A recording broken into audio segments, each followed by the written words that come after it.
जिसका डर था, आखिरकार वही चिंता जो है अब पूरी दुनिया को सताने लगी है।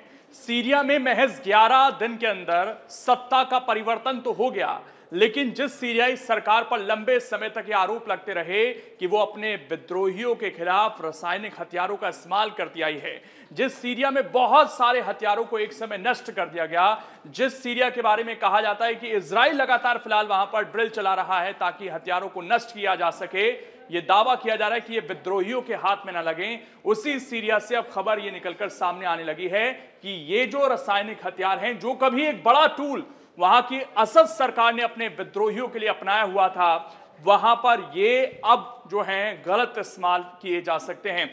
तो क्या इसका पूरी दुनिया पर असर पड़ेगा और कैसे जो पूरी दुनिया का सिनेरियो है, अमेरिका का रुख है, वो बदलता हुआ दिखाई दे रहा है। आज इन्हें विद्रोही कहा जा रहा है, कभी इन पर आंखें तरेड़ी जाती थी, इनको आतंकी संगठन कहा जाता था, लेकिन सवाल तो ये उठ रहे हैं कि ये यू टर्न अगर हुआ है तो क्यों हुआ है, जो रासायनिक हथियार है उनका इस्तेमाल कैसे होगा। और जब वहां अब जिन्होंने सत्ता संभाल ली है, 3 महीने के लिए केयर टेकर प्रधानमंत्री भी वहां पर नियुक्त कर दिए गए हैं, तो चीजें होंगी कैसे, क्योंकि एक परिवार वहां पर पिछले कई दशकों से राज कर रहा था, उसका खात्मा हुआ है। जब हमने देखा था गल्फ रीजन में चीजें बदलती हुई दिखी थी, तब भी सीरिया में असद सरकार जो थी वो किसी तरीके से बच गई थी। तो एकाएक कैसे हुआ और उन रासायनिक हथियारों की आखिरकार हिस्ट्री क्या रही है, उसको समझने की आज कोशिश करेंगे। नमस्कार, मेरा नाम है लोकेंद्र त्यागी और मेरे सहयोगी साहिल इस वक्त जुड़ गए हैं।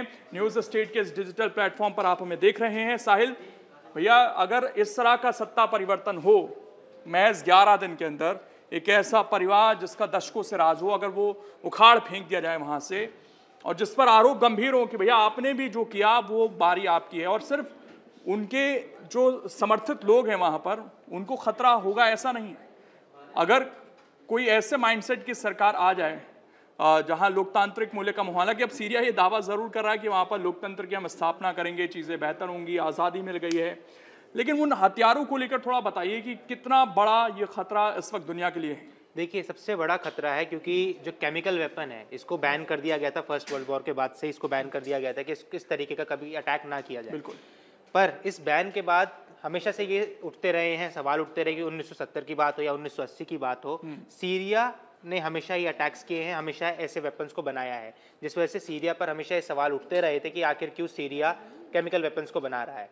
अब यहाँ पर सवाल ये उठ रहा है क्योंकि अभी कुछ दिन पहले ही ये बोला गया था कि गोलान हाइट्स, जो कि दमिश्क से जबकि जिसकी डिस्टेंस जो है वो ज़्यादा नहीं है, तकरीबन 65 किलोमीटर का डिस्टेंस है गोलान हाइट्स से, और ये कहा जा रहा था कि इजराइल गोलान हाइट्स में आगे की तरफ आ चुका है, यानी जो बफर जोन बनाया गया था सीरिया और इजराइल के बीच में, उस जोन को क्रॉस करके इजराइल आगे आ चुका है और वहाँ पर अपने टैंक्स, अपने वेपन्स वहाँ लगा चुका है। और उसके बाद किया क्या जाता है, उसके बाद एक एयर स्ट्राइक लॉन्च की जाती है, कहाँ पर, जितने एयर बेसेस हैं, और ये कहा जाता है कि वहाँ का जो केमिकल बेस था जहाँ पर केमिकल वेपन्स बनाए जाते हैं उसको डिस्ट्रॉय किया गया। पर यहाँ सवाल इजराइल पर उठ रहे हैं, क्यों? क्योंकि अगर केमिकल वेपन्स का वो बेस डिस्ट्रॉय कर दिया गया तो आखिर कैसे जो एचटीएस के विद्रोही हैं वो ये कह रहे हैं कि हमारे पास वो वेपन्स हैं, हालांकि वो कह जरूर रहे हैं कि हम इस पर इसका इस्तेमाल नहीं करने वाले हैं और हम इसको निगरानी में भी लाएंगे, हम अंतर्राष्ट्रीय मदद भी लेंगे, वो सारी चीजें हो रही हैं, लेकिन यकीन कैसे किया जाए, क्योंकि दावे अलग अलग हैं। इजराइल कह रहा है हम खत्म कर रहे हैं, वो कह रहे हैं कि हम उनको प्रिजर्व करेंगे, हम उनको और सीरिया पर डाउट ये भी है कि इन्होंने अपने हथियार कभी घोषित नहीं किए ठीक तरीके से। एक होता है भारत ने अगर कोई परमाणु टेस्ट किया तो उसको बताया जाता है कि हमारे पास इतने परमाणु हथियार हैं, हर देश का आप डेटा देखते होंगे, लेकिन जो सीरिया अपना डेटा पेश करता है उस पर यकीन नहीं किया जा सकता कि जो बताया गया है क्या केवल उतना ही है या उससे ज्यादा है। अब तो हालात यहाँ तक हो गए साहिल की जो जेलों में लोग बंद थे, बड़ी बड़ी जेलें थी, जो विद्रोही गुट है, एचटीएस गुट है, उन्होंने उनको सबको खुलवा दिया, क्योंकि आरोप ये है कि असद सरकार ने उन रासायनिक हथियारों का इस्तेमाल वहां के नागरिकों पर, विद्रोहियों तक पर किया। बिल्कुल, और कई मीडिया रिपोर्ट्स में ये भी कहा गया था कि असद सरकार ने तकरीबन 1 लाख से ज्यादा लोगों को मरवा दिया, जो कि अभी मीडिया में सामने नहीं आ पाया। ये मीडिया रिपोर्ट्स के तहत कही जा रही है बात। हालांकि अब सवाल ये भी है कि जो ये इस हथियार का जो इस्तेमाल किया जाएगा, क्योंकि अगर इस तरीके का इस्तेमाल, देखिए अगर हम बॉर्डर्स देखें, सीरिया का बॉर्डर इजराइल का बॉर्डर आपस में काफी पास में है। मैंने वही कहा कि तकरीबन 65 किलोमीटर का डिस्टेंस है सिर्फ कैपिटल पे।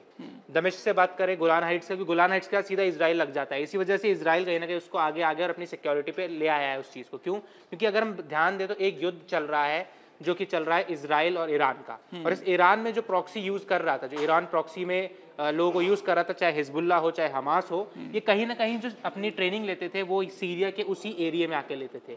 अब क्योंकि अमेरिका ने भी वहां अटैक किए, अमेरिका का भी ये कहना था कि हम सीरिया पर अटैक नहीं कर रहे हैं, हम अटैक कर रहे हैं कहाँ पर, जहाँ अलकायदा के बेस कैंप्स हैं, हिजबुल्ला के बेस कैंप्स हैं, ISIS के बेस कैंप्स हैं, उनको हम अटैक कर रहे हैं, उनको हम डिस्ट्रॉय कर रहे हैं। पर अब ये है कि क्या इजराइल भी अब ऐसा अटैक करेगा, कि इजराइल अटैक लॉन्च कर चुका है, इजराइल कह चुका है कि हम डिस्ट्रॉय कर चुके हैं, मगर फिर ऐसे समय पर ऐसा स्टेटमेंट सामने आना कि हाँ केमिकल वेपन्स हमारे पास हैं, हम उसका इस्तेमाल नहीं करेंगे, मगर क्या सही में इस्तेमाल नहीं करेंगे? क्योंकि अगर इस्तेमाल होता है तो कहीं ना कहीं बहुत बड़ा डिस्ट्रक्शन हो सकता है। और अब इसकी जिम्मेदारी कौन लेगा ना, सवाल तो ये भी उठता है, क्योंकि जैसे आपने बताया कि अमेरिका जब हमले करता था तो ये कहता था कि हम अलकायदा पर हमला कर रहे हैं, हम आतंकी उन्हीं संगठनों से समर्थित तो ये निकले हैं ना जो आज विद्रोही वहां पर कहला रहे हैं। और अमेरिका की भी देखिए, हमने कुछ दिन पहले चर्चा की थी कि किस तरीके से अमेरिका का स्टैंड बदलता है, आज वो स्टैंड बदला हुआ दिखाई दे रहा है। कभी ये अलकायदा अगर उनके लिए आतंकी संगठन था, उनको खत्म करने के लिए अमेरिका वहां पर ऑपरेशन चला रहा था, तो HTS जो आज विद्रोही हो गए उनके लिए, आज आतंकी नहीं रहे, तो ये स्टैंड बदला है। और अमेरिका का अगर कहीं थोड़ा सा भी फ्री हैंड मिला है तो वो उसी का नतीजा है, क्योंकि रशिया उलझा हुआ था पहले ही, अपने वॉर में उलझा हुआ था। और देखें तो जो ईरान का या फिर हमास का या फिर हिजबुल्ला का जो थोड़ा सा समर्थन मिलता था सीरिया या असद सरकार को, वहां पर ये लगातार कमजोर हो रहे थे। इजराइल लगातार जिस तरीके से इन पर हमला कर रहा था, शायद यही वजह थी कि इतने लंबे तक असद सरकार वहां पर चलती रही। और महज 11 दिन के अंदर अगर सत्ता परिवर्तन हुआ तो इसी वजह से हो पाया, क्योंकि बैकएंड से कहीं ना कहीं अमेरिका का सपोर्ट था, रशिया अपने मामलों में उलझा हुआ था और ईरान शायद आज उस स्थिति में था नहीं, या फिर वो जो प्रॉक्सी गुट हैं जिनको हम कहते हैं कि जो ईरान की तरफ से ज़रूर लड़ रहे होते हैं लेकिन कहीं ना कहीं वो अपना हित भी साध रहे होते हैं। तो ये सारी चीज़ें हैं। और सबसे बड़ी बात यह है कि समय समय पर वहाँ पर उन रासायनिक हथियारों को नष्ट किया गया है।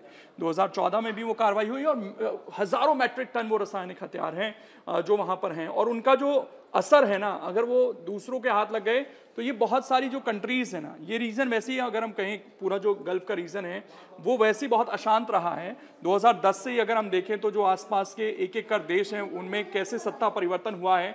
एक सीरिया ही बचा हुआ था जहां पर सत्ता परिवर्तन होने से बचा था, बाकी अगर आप आसपास के क्षेत्रों को देखेंगे तो बहुत ज़्यादा शांति रही है। और इसीलिए कहा जा रहा है कि अगर अब, क्योंकि ये जो विद्रोही गुट वहां पर पनप रहे थे, ये अगर चीज़ें उनको रासायनिक हथियारों को अपने हाथ में लेंगे, उसका गलत इस्तेमाल अगर शुरू हो गया तो फिर से ये जो आग है वहां पर एक तरीके से वो झुलसती हुई दिखाई देगा और पूरा गल्फ उसमें आएगा, जिसका असर पूरी दुनिया पर पड़ता हुआ दिखेगा। बिल्कुल, पूरी दुनिया पर भी पड़ेगा। और अभी सीरिया में भी काफ़ी चीज़ें बदलने वाले हैं। क्यों? क्योंकि जो सीरिया का अगर हम मैप देखेंगे तो सीरिया में एक पोर्शन ये था जहां पर असद सरकार राज करती थी, यानी जहां पर हम कहें कि असद सरकार का कंट्रोल था।